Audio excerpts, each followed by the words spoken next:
Oi, pessoal, tudo bem com vocês? Bem-vindos a mais um episódio do nosso podcast.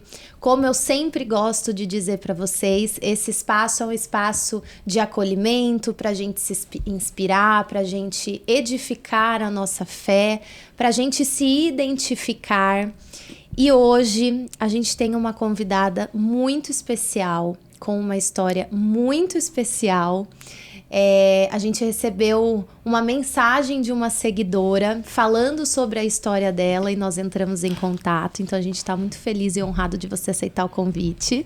A gente vai conversar com a Carla. A Carla é uma mulher, mãe do Isaac, de 15 anos, e mãe do Daniel, um menino lindo de 5 anos, que está no céu e ela está passando por um processo de luto, né, por ter perdido o Dani, e ela vai compartilhar um pouquinho com a gente essa história. Eu tenho certeza que vai falar aos corações de outras mães que viveram ou estão vivendo esse processo, mas mais do que isso, falar com todos nós, né, porque eu tenho certeza que ela vai nos inspirar em relação à nossa fé, em relação a como enfrentar algo que a gente imagina que não tem como enfrentar. Carla, obrigada pelo convite. Eu que agradeço, Flá. Queria dizer que eu estou muito feliz de estar aqui. É uma experiência nova, mas que eu sei que também faz parte desse propósito. Como eu te disse na mensagem, né? Já recebi alguns convites, mas eu não me sentia preparada. Não que eu não goste de falar, porque eu sei que a fala faz parte desse processo da minha cura. Sim. Mas eu acho que hoje era para ser. Que bom, eu fico feliz de você se sentir segura e confortável de conversar com a gente sobre Sim. isso, tá bom? Você é que manda nesse podcast agora, tá bom? Tá bom.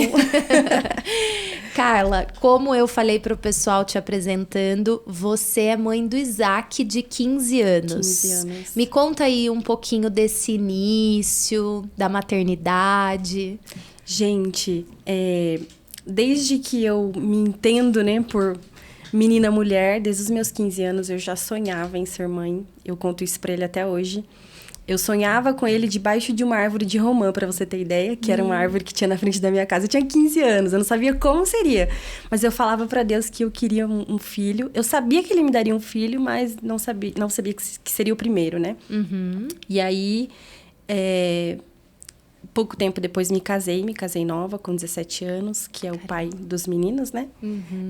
Uma união que, infelizmente, não deu certo, serviu de aprendizado, mas me deu aí esses 2 frutos, e hoje eu tenho o meu companheiro, né, de vida, que precisou amadurecer junto comigo, e tem lutado aí essa luta junto comigo. É a minha âncora. Você hoje. teve o Isaac com 17? Eu tive ele com 19 anos. Com 19 no meu primeiro anos. ano de casada, eu já queria tentar, e ele veio super rápido, assim. Na primeira tentativa, eu já engravidei dele. Legal. E o Dani veio depois de 10 anos? Depois de 10 anos. Caramba, uma diferença. Diferença. E foi muito assim... Não foi planejado, mas também tava naquela... não sei se eu quero outro. Eu tava começando a me preparar, e ele veio. Aí ele veio realmente pra fazer essa diferença aí na minha vida e na vida de tantas pessoas até hoje. E como que era o Dani com o irmão? Como que foi esse começo aí dos primeiros anos de vida dele? Sempre foram muito parceiros, né? E tudo que o irmão fazia, ele copiava. Era assim, Era um espelho. A sombra. A sombra do irmão dele. Incrível. Assim, foi muito, muito especial. E o Dani era uma criança saudável? Me conte um pouquinho sobre ele. Sempre foi uma criança muito saudável. Até mais saudável que o irmão dele no início, né? O Isaac vivia doentinho quando era bebê. E tanto que quando tudo aconteceu, aí vem um dos porquês, né? Foi exatamente esse. Nossa, mas uma criança tão saudável, né? Por que isso aconteceu? Mas ele sempre foi uma criança muito saudável, extremamente comunicativo, espontâneo. Ele era assim, onde ele chegava, ele já queria conversar, ele já fazia amizades e ele perguntava tudo, diferente do irmão dele. O irmão dele é um pouco mais retraído, um pouco mais tímido. Legal. Isso é uma característica meio comum dos segundos, né? A maioria das pessoas retratam isso, que o primeiro mais quietinho, mais na dele, o segundo já vem mais furacãozinho, Sempre né? são diferentes. Eu acho que também por conta do estímulo, né? De ter um irmão mais velho, de já nascer tendo que compartilhar, tendo que trocar, né? Sim, e é muito, muito legal essa experiência, porque com ele foi tudo mais fácil, né? Primeiro que o segundo a gente já sabe mais ou menos como que é diferente, mas alguns caminhos a gente já aprendeu com o primeiro. Uhum. E sempre era muito interessante observar como ele aprendia com o irmão. Então, assim, sair da fralda foi muito fácil, porque ele viu o irmão dele fazendo, ele queria fazer também. Então, alguns processos com ele foi bem mais fácil. As vantagens de ter um espelho, né? Segundo. Deles verem. E onde tudo começou, Ká? Conte pra mim sobre esse processo. Na verdade, Flá, quando a gente fala sobre luto, né? As perdas, eu acho que o meu luto, ele começou desde o divórcio. Aí já se iniciou um processo de luto, né? Me refiro não só à pessoa em si, mas a construção de família para mim, né? Os princípios, eu sempre fui muito família, meus irmãos, minha casa cheia, todo mundo junto, misturado, aquela bagunça. Então, isso para mim já foi um processo muito difícil de desconstrução, mas que eu não tive outra escolha. Eu precisei amadurecer e encarar, porque quando eu me divorciei, eu me vi sozinha, né? Com uma criança de 1 ano e outra de 10. De 5, aliás, e pouquinho, 5, quase 6 anos. Então, eu precisei amadurecer muito rápido. Precisei encontrar a minha verdadeira identidade sem uma pessoa que eu vivi por 10 anos. Isso foi um processo bem difícil para mim. E precisei começar do zero, né? A independência financeira, tudo por eles. Graças a Deus, eu sempre tive a minha família, o apoio dos meus pais. Eu acho que só não foi pior por ter a minha família por perto, os meus irmãos. Tinha uma rede de apoio que te sustentou nesse processo. E tem me sustentado até hoje. Isso que você falou é muito real, né? A gente, quando casa, além da gente gostar da pessoa, né? Querer estar com essa pessoa, a gente casa com o sonho, né? De ter uma família, de ser o felizes para sempre, né? E por ser nova, né? Uma menina, a gente tem todo um castelo na nossa cabeça, né? Toda uma construção que às vezes não é daquela forma e tudo bem. Eu também não tinha maturidade, né? Para lidar com tudo que eu lidei. Eu casei nova, hoje eu reconheço isso. Mas já aconteceu, tem os meus frutos, né? Os meus filhos, então... Exatamente. Serviu. Tudo é válido. Exatamente. E como que o Dani começou a apresentar alguns sintomas da doença que levou ele? Ele sempre... foi mais ou menos num período de 3 meses. Ele passava uma semana, ele tinha uma dorzinha de ouvido, a gente tratava com antibiótico, levava para o hospital, passava, dava um período de mais uma semana, de repente era uma dor de garganta, eram coisas assim que a gente julga como comum, né? Leva para o médico, trata com remedinho. E a última queixa dele foi uma dorzinha no abdômen, né? Ele se queixava, ficava moadinho, mas ele seguia brincando. Ele era uma criança que tinha muita energia, muita energia. Indo pra escola, né? Tudo isso a gente encara apesar de não gostar. Ele não gostava. Não. Mãe, eu tenho que ir pra escola amanhã toda noite. Apesar de não gostar, ele ia pra escola e... Normalmente. A gente encara isso com normalidade, né? Esses vírus, assim, que provocam essas infecções, né? Eles vivem no chão e se arrastando e colocando mão na boca. Tanto que esse vírus, essa bactéria, né? Que deu a causa da morte, a médica me falou que é uma bactéria comum. Eu não vou me lembrar o nome agora. Que é a mesma bactéria que dá dor de ouvido, dá dor de garganta. Então, assim... que acontece que ela foi para um local específico do corpo dele, né? E a trajetória foi o seguinte. Num dia comum, durante a semana, eu ainda estava na minha escala da igreja, né? Que eu fazia parte do louvor da igreja local. E ele teve febre, ele estava com a minha mãe que sempre cuidou dele para mim. E aí eu levei ele para o hospital de noite, a gente chegou lá, fizeram bastante exames e a garganta dele estava ok, estava tudo normal e ele ainda continuava com febre. A médica pediu um exame de raio-x, não acusou nada no pulmão nem no abdômen.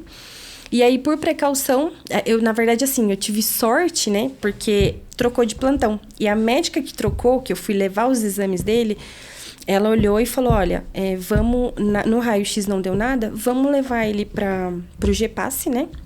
E aí a gente vai fazer ultrassom para poder identificar se é ou não o apêndice. Eu suspeito que seja o apêndice por conta da dor que ele se queixa, por não acusar nada nos outros exames.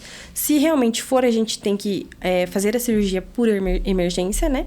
E por lá ele fica mesmo. Então, assim, antes fosse o apêndice, né? Ele teria feito a cirurgia, por mais medo que a gente tenha, ele estaria aqui hoje. Mas, enfim, Deus sabe de todas as coisas. E nessa hora você já ficou preocupada? Muito. Uma febre, né?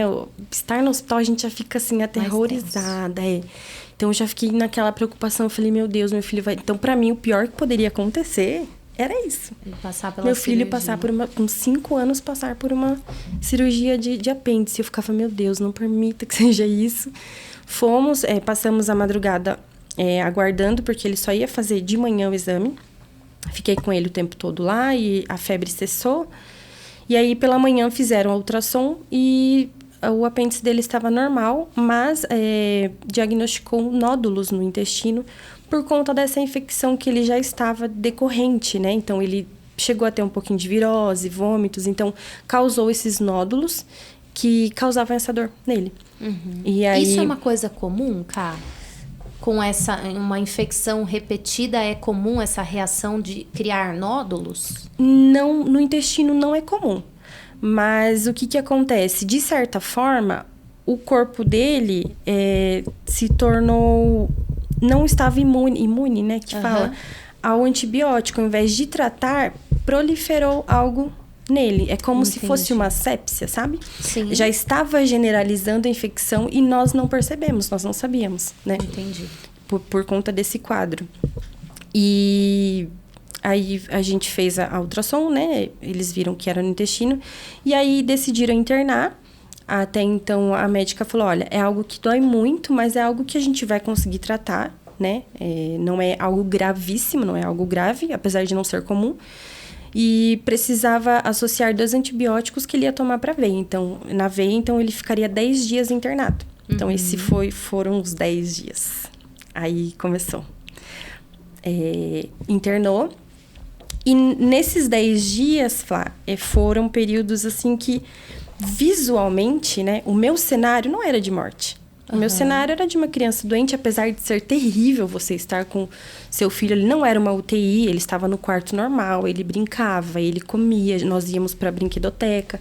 Então, assim, eu não tinha... Aparentemente, assim, ele estava com energia, estava brincando, exatamente. Não estava queixoso, prostrado. Não, ele emagreceu um pouco, porque às vezes ele tinha dificuldade para comer, mas ele brincava. Ele sentia muita falta de casa, do irmão. E... Ai, meu Deus, será que eu já vou chorar? Tá cedo ou já pode? Fique à vontade, já pode. E ele... Era mais no período em que ele tinha febre, né? Que ele ficava um pouquinho mais moadinho. Mas, assim, não era nada... Ele era um menino muito forte. Muito forte. Hoje eu paro pra pensar em tudo que aconteceu e como ele se foi. E eu falo, meu Deus, ele tava passando por tudo isso, sabe? E ele é palmeirense fanático, Flá. Ai, meu palmeirense, Deus. Assim, sabia eu o hino de... Eu acredito que o Dani tinha que ter um defeito. Aqui somos todos corintianos. Ai, gente, olha... Com licença, é brincadeira, gente. Não, eu sou palmeirense... Você tá de preto e branco. Não queria Posso falar nada. Eu cresci, né, palmeirense, por conta do meu pai e meu irmão. E ele também. E ele sabia o hino de cabo a rabo e gostava de acompanhar jogos, enfim. Então, a gente vivia nessa rotina. Ele amava pintar também. E ele tinha uma mania que a gente pintava... Ele pintava os desenhos, a gente tinha que recortar em volta o desenho pra ele. Eu não sei o que ele tinha, mas a gente tinha que recortar o contorno do desenho pra ele. E foi assim a nossa rotina no hospital. E ali já começou a minha experiência mais profunda com Deus. Eu achava que eu já tinha um testemunho, né? Pra mim, o divórcio, a minha fé, o processo de superar o divórcio já era o meu maior testemunho da vida, né? Pra mim, já tinha bastado ali. Mas não, Deus falou, não, peraí, tem mais um pouquinho. Tem mais um pouquinho. E nesses 10 dias eu comecei a me tornar verdadeiramente dependente de Deus. Hoje, não sou só uma sobrevivente, né? Mas eu me intitulo como dependente de Deus, porque não é a minha força. Quando as pessoas falam pra mim, nossa, você é forte. Eu não sou forte. Eu não sou forte. E admitir isso hoje, falar isso aqui hoje, é trazer uma bagagem de tanta coisa que às vezes eu nem vou conseguir explicar.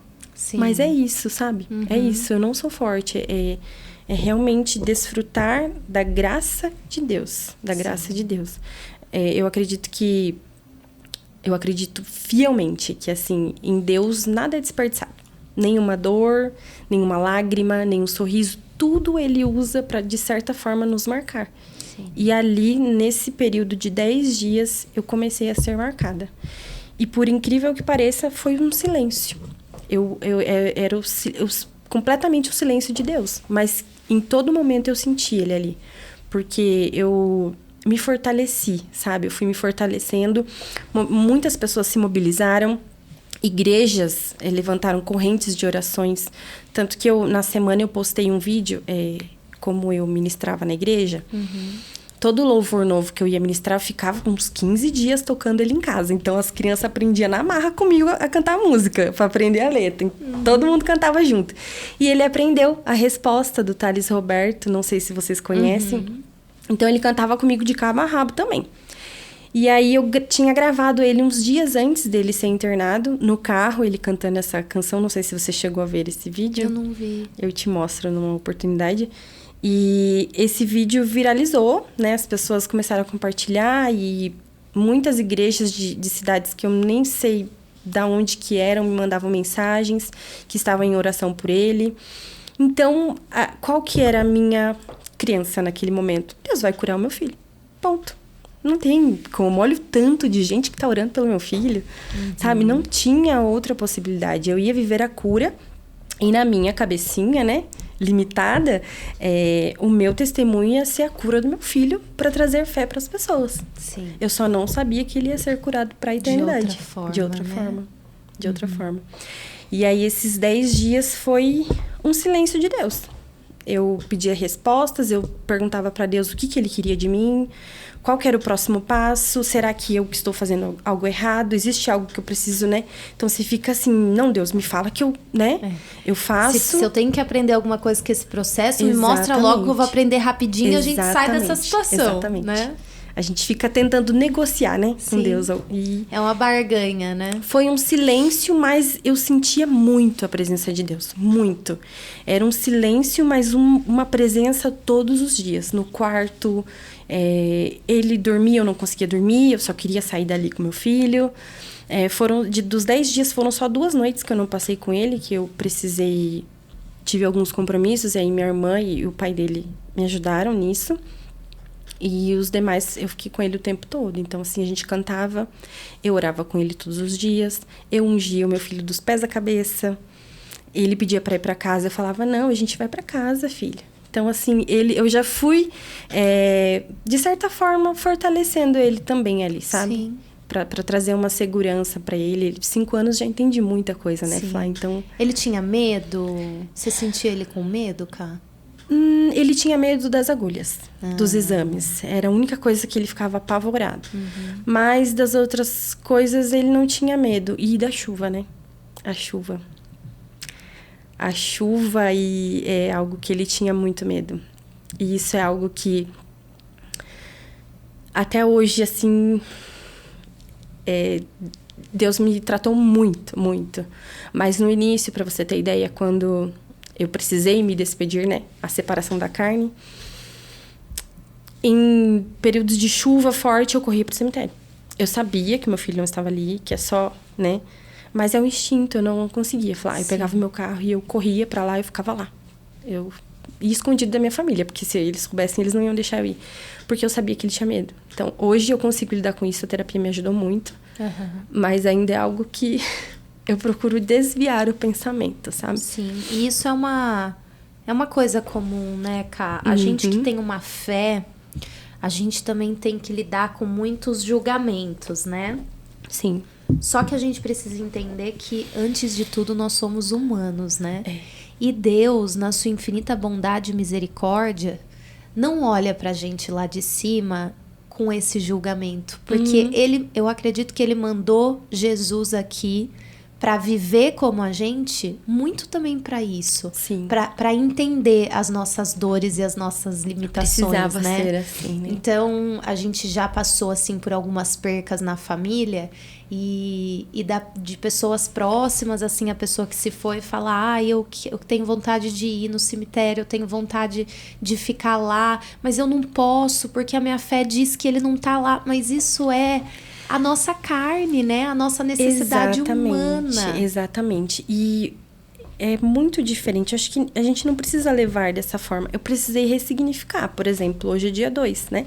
Finados. O cemitério provavelmente está cheio. Respeito quem, né, costuma fazer isso. Eu não tenho esse costume. Mas quando eu sinto desejo de chorar, desabar, eu vou. Porque eu sei que ali é só a memória do meu filho. É um local onde eu posso, sabe? Sim. Chorar e ficar sozinha e fazer tudo que de repente eu não me sinto à vontade de fazer em casa. Exatamente. Mas é um processo em que você precisa se permitir ressignificar. Exatamente. E a dor, ela nos dá essa oportunidade de ter essa resiliência, sabe? Mas também existe o outro caminho, né, Flá? O caminho da paralisação. Então, eu preciso todos os dias levantar, acordar e decidir que eu vou viver o meu luto em movimento. Porque eu não julgo essas mães que hoje perderam e não querem viver mais. Porque esse é o desejo. Esse é o desejo. Quando aconteceu, né, quando ele faleceu, foi no 10º dia, meu atestado excedeu, então eu precisava voltar no dia seguinte a trabalhar para ver o que eu ia fazer e com quem eu ia trocar. Eu trabalhava numa escala 12/36, então já estava tudo esquematizado. Eu ia trabalhar, saía de lá, já ia direto para o hospital, já estava tudo no esquema, quem ia me ajudar. E aí, eu deixei ele com o pai dele. O horário de troca era 9h30 da noite. Dei banho nele. Nesse dia, o Palmeiras jogou. Ganhou de 6. Ele tava super feliz. Nossa, mãe. Eu não lembro qual time que foi, mas ganhou. Ele tava super feliz e vestiu a camisa do Palmeiras. E ele tava com muita vontade de comer pirulito de chocolate.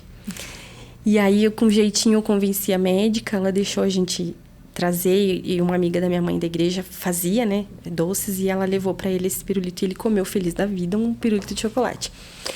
Ele começou a vomitar, ele já teve um mal-estar, mas para mim era por decorrência das medicações, né, ele tomava muita medicação. E brincando, sorrindo, dava uns minutinhos e ele falava, ai, mamãe, tá doendo aqui, meu peito tá doendo, meu peito tá doendo. Aquilo preocupava, mas a gente seguia, né, achava que fazia parte da infecção, enfim. Na verdade, a gente nem sabe exatamente o que a gente pensa, porque ficar no hospital é uma montanha-russa. E nesses 10 dias, no 6º dia, a febre dele tinha passado, mas no 8º dia voltou. Então, eles precisavam entender de onde estava vindo, né, essa infecção causando essa febre. Ele fez todos os exames. Ele fez endoscopia, ele fez exame do coração, fez todos os exames de sorologia para ver se não era alguma doença reumática. Nossa, ele fez muito exame. E nada acusava. O último foi de sorologia, que daí a médica falou, não, só pode ser uma doença reumática, então a gente vai fazer, só que demora um pouquinho mais, né, por ser sorologia. E aí a gente fica naquela montanha-russa, parece que tá num pesadelo, parece que você tá sem chão, aí no outro dia você já tá mais realista, é uma montanha-russa mesmo. Isso que nem era rotina de UTI, né? Eu fico imaginando essas mães que passam por rotina de UTI, que deve ser infinitamente pior. E aí os diagnósticos não vinham, tava tudo normal. Infelizmente, quando o diagnóstico veio, já foi a causa da morte, né? Porque foi numa quinta-feira, eu precisei trocar com o pai dele e fui para casa. Eu tava virada, eu não dormia, não descansava, e quando eu cheguei, estacionei o carro na garagem e o pai dele me ligou. Me ligou e falou, o Dani foi pra UTI. Ele teve uma parada. Eu falei, como assim? Eu tava brincando, tanto que eu tenho um louvor que eu gravei com ele minutos antes de eu sair do quarto. E ele tava sorrindo, ele tava comendo super bem. Até tirei foto pra mandar pra minha mãe, porque trouxeram um café da tarde e ele comeu super bem. Tava comendo pãozinho. Eu falei, nossa, mãe, eu acho que Um dia antes, pra você ter ideia, Flá, eu postei uma foto dele agradecendo as orações, ele dando joia, porque o meu cenário não era de morte, né? E eu peguei, não conseguia dirigir. Pra mim, aquilo já era a notícia mais terrível que eu poderia receber. Meu filho na UTI, uma parada cardíaca, como assim? E a minha vizinha que pegou meu carro e me levou pro hospital. Cheguei lá, ele já estava na UTI, já tinham reanimado ele. Ele estava um pouco fraquinho, né? E conseguir entrar na UTI é um processo um pouco mais difícil, burocrático também. Aí me permitiram entrar, isso já era 10h30. Eu deixei ele 9h30, 10h30, precisei retornar. E falei com ele um pouquinho, ele estava consciente. O médico falou, olha, pode conversar com ele, mãezinha, ele está consciente, mas ele está muito fraco. Os batimentos dele não está normal. A gente precisa entender o que está fazendo ficar fraco, né? De onde está vindo. Então, como a gente precisa de uma resposta rápida dos medicamentos, a gente vai fazer aquele procedimento que abre aqui para... Não me recordo o nome. É tráqueo? Não é tráqueo. É alguma coisa assim... que faz o cortezinho para pegar uma veia mais profunda. Ah, tá, um acesso. Um acesso. Tem um nome específico, mas eu não vou me recordar. E aí eu precisei assinar essa autorização para eles fazerem essa medicação aqui, por ser o coração precisava de uma resposta rápida, né? Por ser uma veia mais profunda. Assinei, falei com ele, antes de fazerem esse procedimento, fizeram mais uma tomografia nele. Ele já estava bem fraquinho, eu consegui conversar com ele. Perguntei o time que ele torcia, ele respondeu, Palmeiras. Peguei ele no meu colo, consegui falar para ele que o amava. E ele respondeu. Foi o último eu te amo dele, assim. A gente tinha muito disso. A gente sempre falou abertamente. Te amo, te amo. Era até... Parecia uma coisa banal, sabe? Era o tempo todo. Com o Isaac é a mesma coisa. E precisei sair, né?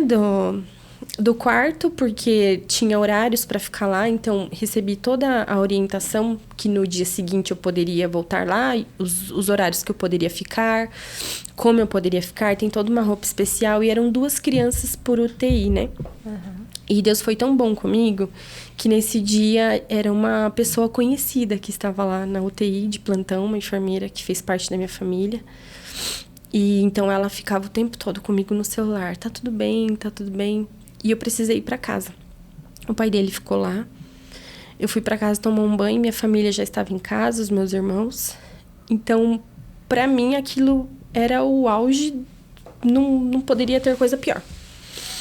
E ainda assim, eu não via a possibilidade de morte. Ainda assim. E ele... Voltei para casa, minha família já estava lá. E a gente ficou na sala, em oração, meus irmãos orando, e ninguém conseguia dormir. E eu estava muito cansada, Flá. Eu não queria pregar os meus olhos e não conseguia largar o meu celular, que a qualquer momento eu ia receber uma notícia sobre ele. E quando realmente eu me cansei, eu encostei sentada na cama, eu me encostei na parede, tirei um cochilo e o meu celular tocou, mas eu não vi. E o pai dele ligou, acho que no celular da minha mãe ou do meu irmão, não lembro. E me entregou o celular e foi aí que eu recebi a notícia, né? Através do pai dele. Mas eu ainda não queria acreditar. O choque é tão grande que enquanto ele não falou, morreu, eu não queria acreditar. Na minha cabeça era o quê? Ele teve mais uma parada. Entendeu? Mas reanimaram. Na minha cabeça eu ia ouvir essa notícia. Mas não. O pai dele estava desesperado e ele só falava, o Dani. Daí eu, o Dani o quê? O Dani, fala, o Dani o quê? E ele não falava, daí que ele falou. Ele não aguentou. Ele não aguentou o quê? O que ele não aguentou? Tipo, me fala, né? E aí que ele me deu a notícia que... Acho que até pra ele falar, né? A palavra. E pro pai dele foi um processo muito diferente, né? Não sei o que é um pai perder um filho. Não sei. E foi ele que me deu a notícia. E aí, não lembro de muita coisa. Eu não senti as minhas pernas. A gente caí no chão. Quando eu vi, já estava no chuveiro. Os meus irmãos tentando me acordar. Aí começa uma outra realidade sobre as nossas vidas, né? E nesse período do hospital, Deus falou comigo de inúmeras formas, mas Não, é meio contraditório. É um dos paradoxos de Deus, né? Ele falou muito comigo no silêncio. Através de pessoas, através de demonstrações, assim, que hoje eu consigo perceber que todos os detalhes foi o cuidado de Deus, apesar desse cenário. Foi o cuidado de Deus. E quando eu saí do hospital, que eu fui para casa, que eu fiz a troca com o pai dele na quinta-feira, eu entrei no carro e o estacionamento dava a janelinha do quarto bem onde estava o meu carro. Eu lembro que eu suspirei e falei assim: Deus, tira meu filho daí. Mas eu não sabia que seria dessa forma, né? E desde então se iniciou uma jornada que às vezes é solitária, às vezes sempre é solitária, mas que eu entendi o que realmente é desfrutar da paz que excede todo entendimento, sabe? E eu fui muito julgada por isso. Muito julgada por isso. No velório dele foram muitas pessoas. A gente fez um período bem extenso, porque a família do pai dele é de outro estado, né? Precisava vir. E em todo tempo eu sempre senti a presença de Deus, apesar de estar, assim, destruída. Eu me sentia segurada o tempo todo, sabe? O tempo todo. E as pessoas falavam comigo, eu falava: não, Deus é bom. Deus é bom. Ai, eu não entendo, não sei porquê, mas Deus continua sendo bom. Óbvio que eu questionei a Deus. Óbvio que eu fiquei tentando encontrar os porquês naquele dia. Mas hoje, 5 anos depois, eu entendi que nem tudo eu vou ter resposta aqui. E é sobre a eternidade. A maioria das minhas respostas é sobre a eternidade. Então, só cabe a mim esperar, né? Por esse reencontro, né? Porque a gente tem essa fé, né, Ká? Sim. Que a gente vai se reencontrar lá. Ai, difícil ouvir isso, porque tenho certeza que todo mundo que assistir vai sentir, né, isso um pouquinho, né? A gente, principalmente quando a gente tem filho, é automático que a gente tenta se colocar no lugar, Sim. Né? E é inimaginável para uma mãe, para um pai conceber isso, né? Não é natural. Não. Né? Imagino que eu tenho os meus pais, graças a Deus por isso. Imagino que perdê-los será muito difícil. Oro para que Jesus volte antes. Mas um filho não é natural, a gente não né? imagina, não. A gente não imagina e a gente nunca vai estar preparado, na verdade, para perder ninguém, né? A separação é muito difícil. Foi um não de Deus que eu precisei reagir. E agora, né? Como que eu vou reagir diante desse não? Precisei ser resiliente. Eu acho que existem nãos que a gente se torna resiliente, existem nãos que a gente se torna preparadores. E eu acho que eu também me coloquei nessa posição de preparar pessoas, sabe? Porque a partir do momento que daí eu falei sim diante do não de Deus, muitas pessoas se aproximaram de mim, mães enlutadas. Nossa, e o mais louco de tudo é que as mensagens que eu recebia e recebo até hoje: nossa, Ká, você é forte, você é um exemplo, você é isso, você é aquilo. E a gente não se vê dessa forma, Flá. Porque eu sei dos gritos de dor que eu dei na minha casa, e às vezes isso acontece até hoje. Eu sei dos gatilhos diários que eu tenho que enfrentar.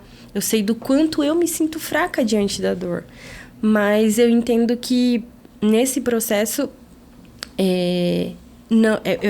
existem dores que Deus vai tirar, mas existem dores que Ele vai nos dar graça para suportar, e essa é uma delas. É pela graça de Deus mesmo que a gente suporta, porque pela minha capacidade eu já tinha desmoronado há muito tempo. Tanto que eu costumo, quando eu compartilho isso com as pessoas, eu falo que o auge, né, quando aconteceu, foi receber a notícia da morte, ver ele no caixão e enterrar. É os 3 auges, assim, que a dor, ela transcende o corpo. Ela transcende, e ali você acha que você não vai aguentar. E foi no momento em que a gente estava enterrando, eu me ajoelhei na terra e eu falei, Deus, eu não vou aguentar. Mas eu entendo que foi a sua vontade, eu entendo que existe um propósito, eu não consigo vê-lo, mas me ajuda. Eu vou precisar que o Senhor me sustente, eu vou precisar que o Senhor me ajude, porque é como eu... Acho que todo mundo conhece o testemunho da Eixla, que perdeu um filho, o livro dela me ajudou muito. E realmente, o milagre somos nós que ficamos, sabe? O milagre somos nós. O milagre não foi o Dani, não foi a cura dele para essa vida, mas sou eu, todos os dias. Todos os dias. E isso é eu acho que até essa graça da gente conseguir olhar dessa forma vem de Deus, né, Deus. Eu gosto muito daquele versículo que fala que eu me alegro nas minhas fraquezas, porque é nesse momento que eu sinto a força de Deus. Eu acho que não tem momento mais genuíno pra gente sentir assim purinho, né? Essa força e esse carregar no colo do que nesses momentos. Sim. Porque a gente passa, já diz o versículo, né? No mundo tereis aflições, mas tem de bom ânimo. Então a gente já sabe que nesse mundo, né, a gente vai ter aflições. Mas quando a gente fala de no mundo tereis aflições, a gente imagina perder o emprego, né? Falta de dinheiro. A gente imagina essas coisas, né? Uma dificuldade num relacionamento, né? Brigas, sei lá, desentendimentos. A gente vai pensando nessas coisas, a gente nunca imagina que a aflição pode ser uma aflição que vai nos dar essa sensação de não vou conseguir, né? Exatamente. E ali falei, eu fiquei, tenho meu outro filho, o que eu vou fazer, né? O que eu vou fazer? E aí foi onde realmente eu me entreguei pro Senhor e vivo até hoje essa dependência. Isso não significa que Ele me isenta das coisas, não. Faz 5 anos, né? No início, onde eu encontrei uma estratégia que Deus me deu escrever. Então, eu fazia muitas publicações e escrevia textos de fé, experiências que eu tinha, né? Que eu tive. E aquilo fortalecia muitas pessoas. Só que, num determinado momento, eu não me identificava com o que eu li. Não que era mentira ou que eu não vivi com aquilo, mas eu acho que eu fui para uma outra etapa do luto que eu não vivi no começo. O luto, ele não é linear, né? E ele não tem uma fórmula mágica também. Tanto que hoje eu vou falar que eu não tenho uma fórmula mágica para uma mãe que perdeu um filho. Apesar de saber a dor que ela sente, mas não é a dor de perder o filho dela, né? E aí, eu entrei num processo comigo mesma que eu pausei as terapias, eu parei de escrever, eu arquivei todos os meus textos, porque eu falava, eu não tô conseguindo sentir isso. Eu não estava distante de Deus, eu não deixava de orar.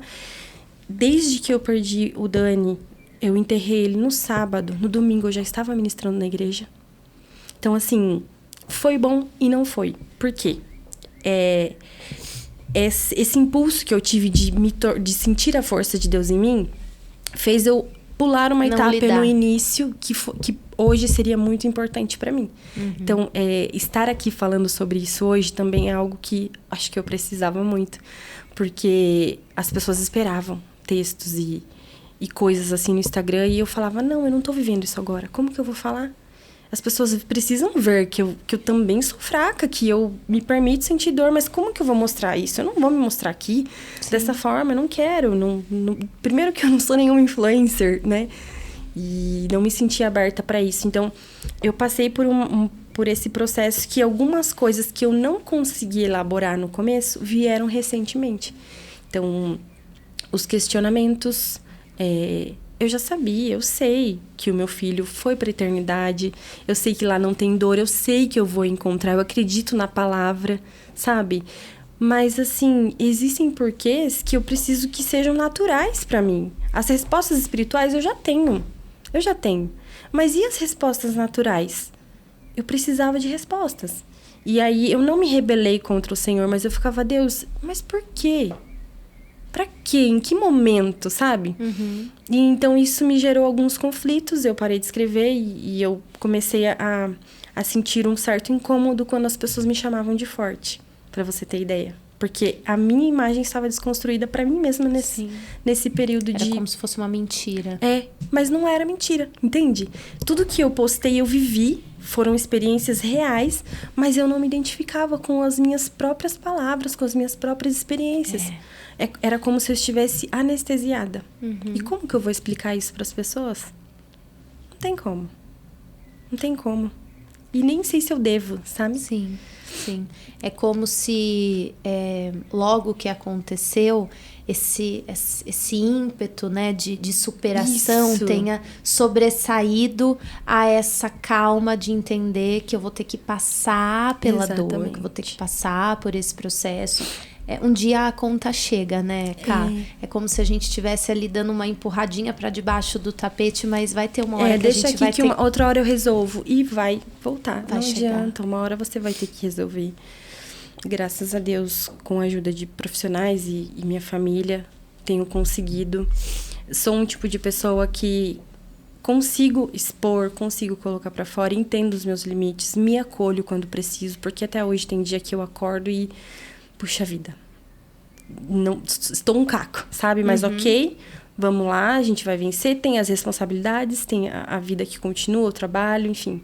O Isaac, então, dentro dos meus limites, eu consigo me acolher e viver um dia de cada vez. E eu acho que esse é o principal caminho, viver um dia de cada vez. Sim. E como que foi pro Isaac? O Isaac tinha quantos anos? Ele tinha 10, tinha acabado de fazer 10. E como que foi esse processo com ele, Ká? Porque eu fico imaginando que você ainda teve que ver, de certa forma, ele sofrer, né? E para uma mãe ver o filho sofrer, difícil. Como que ele lidou com isso? Ele tinha consciência? Ele entendeu o que estava acontecendo? Ele entendeu e ele silenciou. Ele, tanto que quando aconteceu, ele não quis ir no velório. Ele... não quis ir no enterro e eu respeitei. Não forcei ele aí, expliquei que era importante ele se despedir do irmão, mas ele não quis. Ele acabou ficando com o avô dele por parte do pai. E até hoje ele prefere não falar, porque ele fala, mãe, falar me gera dor, então eu não quero falar. Infelizmente, nesse período, por conta do divórcio também, que para ele foi muito difícil, ele já entendia, ele teve a rotina dele com o pai, ele foi diagnosticado com distimia, né? Que é um quadro de depressão prolongada, se não me engano é assim que fala. E a gente trata até hoje, então são picos, assim, que ele fica mais na dele, ele é extremamente reservado, não exponho, né? Respeito ele. Mas ele não falar para ele é o melhor caminho. Embora eu me mostre sempre ali do lado dele, filho, tá tudo bem? Você quer falar? Não, mãe. Então eu fico ali, às vezes a gente chora junto e a gente vai levando dessa forma. Mas lidar com o meu luto, ver a minha mãe também passando por esse luto, porque o Dani ficava com ela para eu trabalhar, os meus irmãos, tanto que... Uma coisa que me marcou muito, não sei nem se eu cheguei a falar isso pra eles. Mas, quando eu cheguei em casa, de manhã que eu recebi a notícia e a gente estava se preparando pro velório, que ia começar às 2h30 da tarde, eles estavam o tempo todo ali me servindo e me ajudando, os meus irmãos. Eu tenho um irmão mais velho e um do meio. E a caçula, nós somos em 4. E eu me sentei na cadeira porque eu não conseguia comer, eu já estava muito cansada e virada. E aquela sensação de estar num pesadelo e acordada ao mesmo tempo. E da minha janela, da minha sala, era uma porta de vidro. E eu lembro que eu sentada, eu vi os meus irmãos do outro lado da rua, sentados na calçada. E eles foram chorar longe de mim. Então, eles sentaram na guia do outro lado e os dois se abraçando, aqueles 2 homens grandes se abraçando e chorando. E eles não fizeram aquilo perto de mim em nenhum momento. Então, aquilo me marcou muito. Meu pai, sempre presente. Minha mãe, foi muito difícil para ela. É como se tivesse sido um filho dela também. Só que eu não sabia o que dizer para eles. Eu não tinha o que dizer, eu não tinha nada em mim para oferecer. E a gente se uniu cada vez mais nesse processo. O luto, ele seleciona as pessoas da nossa vida. Seleciona muitas pessoas, porque não é todo mundo que está preparado para lidar com o seu luto. Infelizmente, algumas pessoas não sabem o que dizer, e tudo bem. Outras falam até demais, né? Julgam, rotulam, ou falam, te dão prazos para você viver ou elaborar certas coisas, que não é bem assim. Prazos de diversas naturezas, né? O prazo para você superar logo, mas não tão logo, né? Porque, mas já... Tinha que, pelo menos, tanto tempo sofrer. Exatamente. São ou não chora, coisas. Não fica assim. Você é nova, você vai ter outro filho, já ouvi isso. Como se fosse substituir o Daniel, né? Exatamente. Como se Não fosse substituir. Não eu é acho fácil. que todas as mães que passam pela perda ouvem essa frase. Todas. Eu acho que é meio clichê. Uma das coisas também que me saturou demais em algumas igrejas, as pessoas, por saberem do meu testemunho, trazerem algo de Deus, sabe? Algo que às vezes é da carne. Da emoção deles. Exatamente. E eu entendo que as pessoas se compadecem da nossa dor e têm empatia, mas é preciso ter um cuidado. Fica aqui a dica. Tenham cuidado ao falar. A gente sabe que Deus usa pessoas. E nesses 5 anos, Flá, eu vivi tanta coisa, assim. Parece que eu já vivi 50. 50 anos. E o Senhor sempre me deu experiências, assim, que eu julgo como sobrenatural. Um exemplo delas num dia que eu tava eu acordei com muita saudade de tomar café com ele. E aí eu tava me trocando pra trabalhar. Coloquei o porta-retrato dele, que já estava perto de mim, tava tomando um café e lidando ali com a saudade, que eu ia ter que botar ela aqui e, né, fazer minhas coisas. E eu falei pra Deus, meu Deus, que saudade do bom dia, da voz, sabe? Porque quando a saudade vem, você não tem pra onde correr. Você não tem. Vídeos que eu vejo, são as memórias. O meu filho, ele está vivo nas minhas memórias. E eu vou continuar falando dele enquanto eu respirar. Porque eu acho que o maior medo de toda mãe que perde é esquecer. Os traços, a voz, o cheiro, o cabelo, sabe? Então eu vou falar, eu vou continuar falando, porque falar é cura também, sabe? E eu falei, Deus, que saudade da voz rouquinha do meu filho. E fui trabalhar. E no percurso do caminho onde eu descia do ônibus, tinha um colégio infantil. E eu descia e tinha que caminhar um pouquinho até chegar ao meu trabalho. E lá, de longe eu vi uma fila de criança, tudo pititico, assim, com a professora vindo na minha direção, só que do lado de dentro do muro da escola, que era aqueles arames, que eu não me lembro o nome. E aí eu fui caminhando até lá, e aí tem papel no meu olho? Tá com papelzinho. Grudou tudo aqui. E aí eles vieram na minha direção, saiu? Saiu. Acho que do outro lado tem. Ai, misericórdia. Pode tirar. Essa parte não pode cortar. E aí... Saiu? Saiu. E aí eu fui caminhando, assim, na calçada em direção e eles vindo. Aí o primeiro da fila era um menininho e falou assim, bom dia. Aí eu falei, bom dia. De repente, os 20 da fila me deram bom dia. Foi um bom dia atrás do outro. Eles pararam no alambrado, assim, não sei se é assim que fala. Bom dia, bom dia. Eu tive que responder uns 20 bom dia. Eu falei, meu Deus, obrigada, sabe? Eu tenho certeza que aquilo foi uma demonstração. Apesar, Deus não deve nada pra mim, Flá. Ele não me deve nada. Mas ele sempre me sustentou dessa forma, porque ele sabe o quanto eu preciso de demonstrações de que eu não estou sozinha. Experiências no cemitério de que, quando eu estava sozinha e eu falava, Deus, eu preciso te ver. Eu preciso saber que alguma coisa está acontecendo e que eu não estou sozinha nesse vale da dor, apesar de que a sua palavra diz que o Senhor não nos deixaria. Então, me mostra, hoje eu estou mal, eu preciso de algo. E o Senhor sempre me dava uma experiência do tipo. E essa, com as crianças, foi assim para mim surreal. Foi o bom dia que Deus me deu para me confortar naquele dia. 20 crianças me deram um bom dia. Então, assim, tem muitas outras experiências como essa que só o Senhor sabia do que eu precisava naquele dia. Só Ele sabia. No cemitério também já aconteceu de entrar 3 pessoas num domingo de chuva, que eu tava lá sozinha, e elas vieram me abraçar, disseram que estavam saindo de uma igreja que tinha ali próximo e sentiram de entrar no cemitério, só tinha eu, não tinha mais ninguém. Me abraçaram, não falaram nada, só me abraçaram. E eram 3 pessoas, por que não, né? A figura do Pai, do Filho e do Espírito Santo. Então, eu prefiro acreditar que foi isso. Exatamente. Eu prefiro acreditar que foi isso. E é muito especial. Eu sempre falo quando alguém manda alguma mensagem, né? Agradecendo, né? Do podcast, de alguém ter vindo aqui e falado alguma coisa que ela precisava ouvir. Eu sempre falo, é tudo sobre ele. Se sinta amada e cuidada por Deus, por ele usar desta forma para falar com você, porque ele sabe que a gente tem essa necessidade material, né? A gente ouve ele, a gente sente ele, mas tem momentos que a gente precisa de uma coisa física, né? De uma coisa palpável.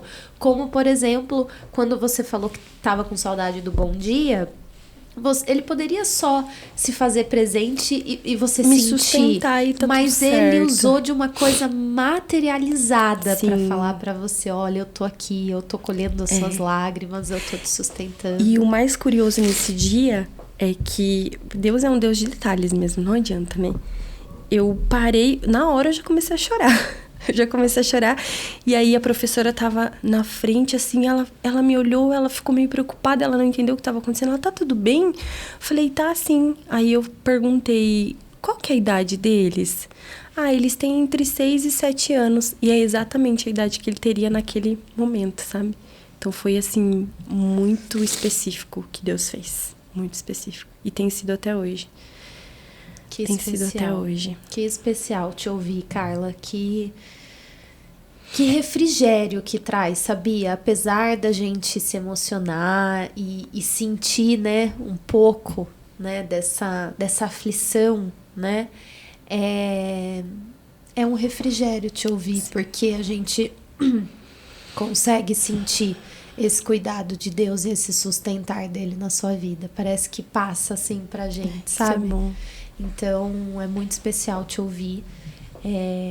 Eu quero, no final, a gente sempre pede para você, para o convidado, deixar uma mensagem para quem vai assistir, né? Não sei se você quer falar para todos ou se você quer falar para mães que estão passando por isso. Quero te deixar à vontade para esse momento.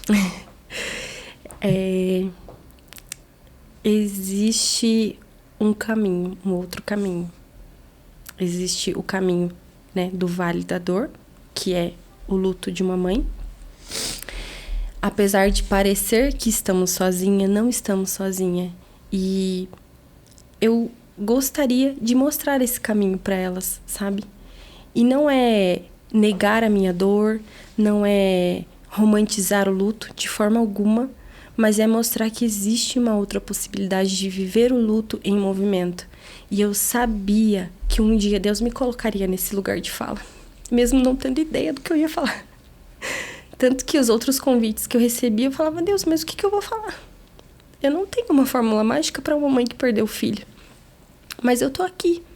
Eu sou a prova viva de que vale a pena ser sustentado e ser dependente de Deus, sabe? Vale muito a pena. E quando o nosso cenário é de morte, né? Existe algo além de todo aquele cenário de morte. E quando a gente muda a nossa perspectiva diante do luto, a gente consegue viver essas possibilidades de uma forma mais leve. E o maior segredo, para mim, que funcionou e funciona até hoje, é depositar as minhas lágrimas no lugar certo, que é na presença de Deus. Essa é a minha principal ferramenta. É só nele. Que é quem nos entende, não nos julga, né? E como não vai nos entender, né? Ele entregou o seu filho, ele sabe o que é perder um filho. Então, eu acho que é isso. Obrigada, Carla. Obrigada de você vir aqui compartilhar isso com a gente. Sei que quando a gente fala cura, mas também nos leva para aquele cenário, né? Faz a gente reviver e revisitar, né? Essa dor. Então, eu sei que também não é de tudo confortável, mas eu te agradeço e eu tenho certeza que tem um propósito lindo nisso. Uma coisa que nos ajudou nesse processo em que a gente também teve uma dor, foi saber que talvez um dos propósitos seria trazer essa fé, essa palavra, essa força para outras pessoas. E eu tenho certeza que esse pode ser um dos seus propósitos, né? Dos propósitos de Deus para sua vida. Tenho certeza que vai falar com muitas pessoas, não só com quem está passando por isso, mas fala com todos nós, né? Sim. Obrigada mesmo. Creio. Deus abençoe você, seu filho, que você consiga influenciar muitas pessoas para essa prática que não é fácil, não é romântica, mas que pode ser uma escolha e a gente pode ter uma ajuda que não é uma ajuda, né? É tudo, né? Realmente um sustento, né? É uma dependência. Eu que agradeço, Flá. É muito especial ver tudo isso aqui se materializar. É mais uma parte desse propósito. E que Deus abençoe o seu canal. Que, através disso aqui, muitas pessoas realmente sejam tocadas, verdadeiramente transformadas. Você, sem dúvidas, é um canal que faz a diferença na vida das pessoas. E que sejamos isso, né? Se esse é o nosso propósito aqui, amém. Amém, amém. É tudo sobre ele. Sim. Obrigada, gente. Até o próximo episódio. Se inscrevam no canal, curtam, compartilhem para esse vídeo chegar a outros corações. E eu vou deixar, se a Carla permitir, as redes sociais dela também para vocês acompanharem. Tchau!